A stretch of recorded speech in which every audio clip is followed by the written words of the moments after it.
Assalamualaikum warahmatullahi wabarakatuh. Perkenalkan, nama saya Cynthia Yalandasari dengan NIM 1915013. Video ini untuk memenuhi tugas UAS praktik penelitian bimbingan konseling pendidikan yang diampu oleh Bu Diah Harum Kartikasari MPD yang berjudul Peranan Guru BK dalam Membangun Kepercayaan Diri Siswa Melalui Bimbingan Kelompok di SMA Negeri 1 Erdegas. Latar belakangnya berdasarkan kenyataan yang ada di lapangan ketika melakukan praktik sekolah di SMA Negeri 1 Erdegas, ditemukan kondisi percaya diri siswa kebanyakan memiliki sikap kepercayaan diri rendah. Hal ini dapat dilihat dari gejala-gejala yang tampak, diantaranya tidak berani mengungkapkan pendapat, tidak berani untuk bertanya saat tidak memahami mata pelajaran, ragu-ragu saat berbicara di depan kelas, dan diam saat ditunjuk guru untuk maju ke depan kelas. Cenderung diam, siswa cenderung menutupi diri, siswa tidak percaya diri bahwa dia mampu dalam mengambil keputusan. Terkait dengan hal tersebut, di mana peranan guru bimbingan konseling sangat penting dalam membangun kualitas siswa yang berhubungan dengan rasa percaya diri. Yang pertama, konsep dasar guru BK. Yang pertama, guru BK. Pengertian guru BK. Guru BK adalah unsur utama pelaksanaan bimbingan di sekolah. Guru BK adalah guru yang mempunyai tugas, tanggung jawab, berwenang, dan hak secara penuh dalam kegiatan bimbingan dan konseling. Sebagai seorang konselor bagi siswa adalah memberi pemahaman tentang kemampuan diri sendiri supaya meningkatkan dan mampu memecahkan berbagai masalah secara individual. Peran guru BK. Tugas guru BK adalah: pertama, memasyarakatkan pelayanan bimbingan dan konseling. Yang kedua, merencanakan program bimbingan dan konseling, terutama program satuan layanan dan satuan pendukung. Yang ketiga, melaksanakan segenap program satuan layanan bimbingan dan konseling. Keempat, melaksanakan program layanan pendukung. Yang kelima, menilai proses dan hasil pelaksanaan satuan layanan dan satuan pendukung bimbingan dan konseling. Keenam, menganalisis hasil penelitian layanan dan kegiatan pendukung bimbingan dan konseling. Ketujuh, melaksanakan tindakan lanjut berdasarkan hasil penelitian layanan dan kegiatan pendukung bimbingan dan konseling. Kedelapan, mengadministrasikan kegiatan satuan layanan dan satuan pendukung bimbingan dan konseling yang dilaksanakan. Kesembilan, mempertanggungjawabkan bimbingan dan konseling, pelaksanaan tugas dan kegiatan dalam pelaksanaan bimbingan dan konseling secara menyeluruh kepada koordinator bimbingan dan konseling dan kepala sekolah.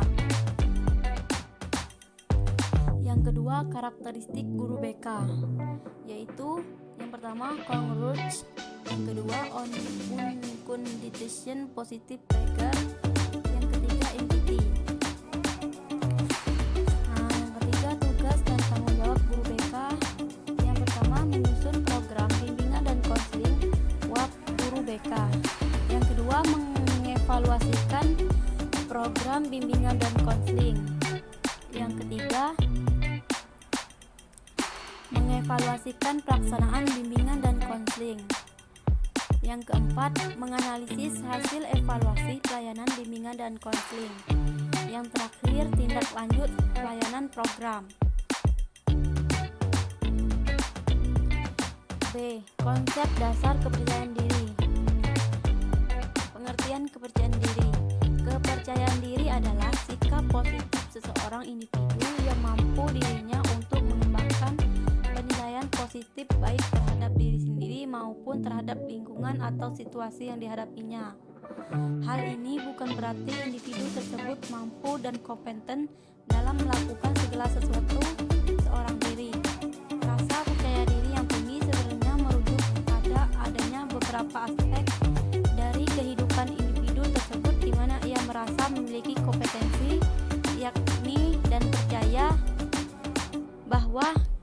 bisa karena dukungan oleh pengalaman, potensi aktual, prestasi, serta harapan yang realistik terhadap diri sendiri. B. Ciri-ciri individu yang memiliki rasa percaya diri.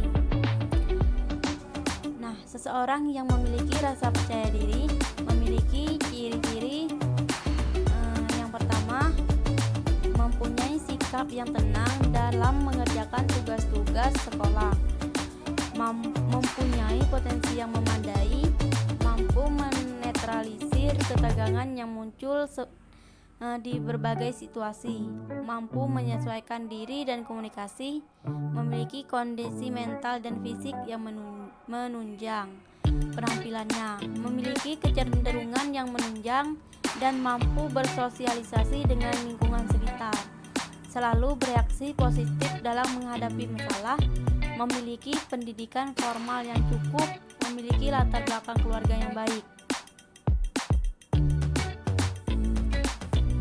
Faktor-faktor yang mempengaruhi kepercayaan diri siswa yaitu faktor internal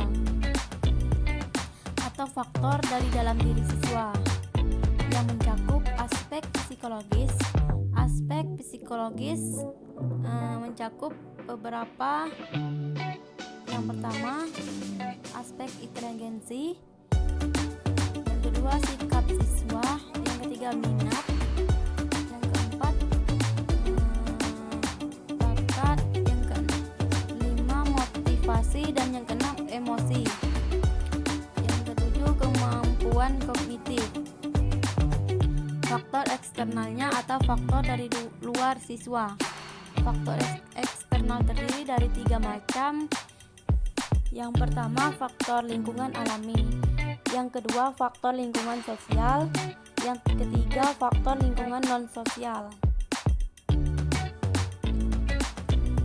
Adapun peran guru pembimbing dalam menumbuhkan rasa percaya diri siswa. Dalam melaksanakan tugas-tugas dan tanggung jawab itu, gurunya membimbing menjadi pelayan bagi pencapaian tujuan pendidikan secara menyeluruh, khususnya bagi terpenuhnya dan tercapainya tujuan-tujuan pelaksanaan masing-masing peserta didik atau sebagai sasaran utama layanan, melainkan juga dengan berbagai pihak yang dapat secara bersama-sama menunjang pencapaian tujuan itu. Rasa percaya diri inilah yang harus ditampa terlebih dahulu kepada siswa. Yang percaya diri tinggi akan mengembangkan minat, bakat, kemampuan, dan potensi dalam dirinya. Sebaiknya, siswa yang tidak memiliki percaya diri yang tinggi akan selalu berpikir negatif. Siswa menjadi sulit berhasil untuk menguasai ilmu serta pengetahuan yang sekarang sedang melaju dengan pesat. Tujuan bimbingan dan konseling. Menurut Mayer dan Muro menjelaskan tujuan bimbingan konseling. Yang pertama, membantu setiap anggota kelompok mengetahui dan memahami dirinya untuk membantu proses menemukan identitas. Yang kedua, dengan memahami diri sendiri, maka siswa diharapkan akan semakin mampu mengembangkan penerimaan diri dan masa berharga sebagai pribadi. Yang ketiga, mampu mengembangkan keterampilan sosial dan kecakapan antar pribadi. Yang keempat, menumbuhkan kecakapan, mengarahkan diri, memecahkan masalah, dan mentransfer kecakapan untuk digunakan dalam kehidupan sehari-hari. Konsep dasar bimbingan konseling. Pengertian bimbingan konseling. Bimbingan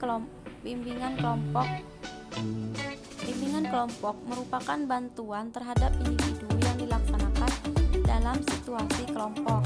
Bimbingan kelompok dapat berupa penyampaian informasi ataupun aktivitas kelompok yang membahas masalah-masalah pendidikan, pekerjaan, pribadi, dan sosial. Bimbingan kelompok juga merupakan proses pemberian bantuan yang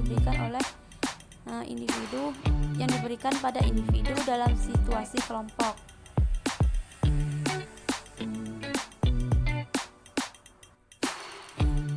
Jenis layanan bimbingan kelompok. A. Topik tugas adalah pokok pembahasan yang datangnya dari pemimpin kelompok dan ditugaskan untuk membahasnya bersama-sama anggota kelompok. Sedangkan topik bebas adalah pokok bahan yang ditemukan secara bebas oleh para anggota kelompok. Satu persatu anggota kelompok mengemukakan topik secara bebas, kemudian dipilih yang mana yang akan dibahas pertama, kedua, dan seterusnya. Yang keempat, tahap-tahap layanan bimbingan kelompok. Yang pertama, tahap pembentukan.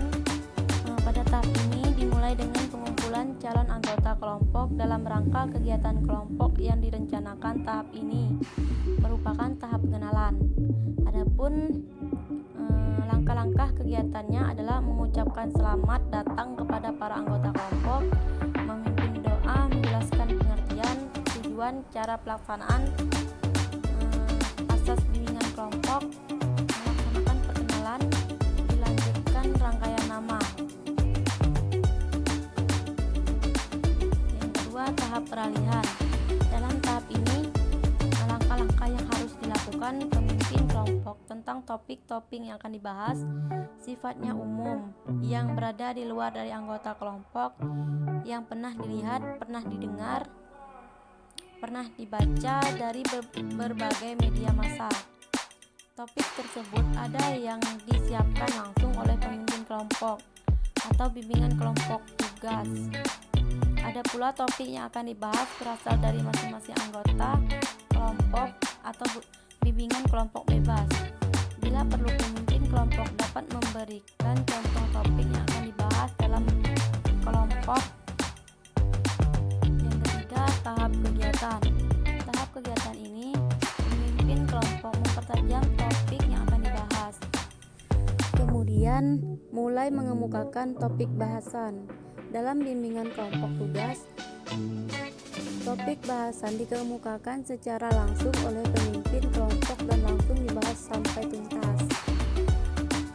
Dalam kelompok bebas, topik bahasan ditemukan oleh masing-masing anggota kelompok setelah mendapatkan persetujuan dari semua anggota kelompok secara bergantian topik tersebut dibahas. Yang D, tahap pengumpulan.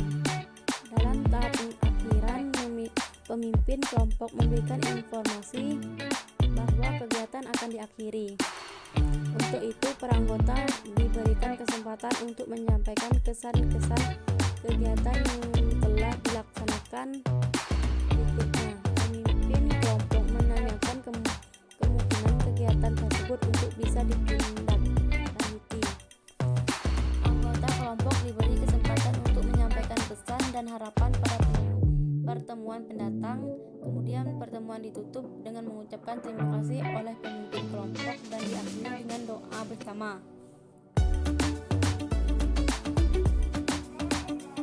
Yang terakhir, tahap evaluasi. Untuk mengetahui keberhasilan kegiatan bimbingan kelompok, maka pemimpin kelompok melakukan 3 tahapan, yaitu penilaian langsung, yaitu dengan memperhatikan bagaimana partisipasi dan komitmen dari masing-masing kelompok dalam proses menjalani kegiatannya. Kedua, penilaian jangka pendek atau lajaben, dengan memperhatikan adanya berbagai perubahan tingkah laku dari masing-masing anggota setelah 1 atau 2 minggu mendatang. 3, penilaian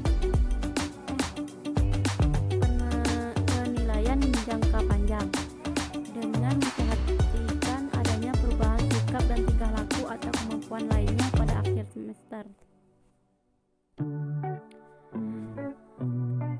Hipotesis. Dalam pelaksanaan layanan bimbingan konseling, guru pembimbing sebagai pemimpin kelompok bertindak sebagai pelaksanaan kegiatan.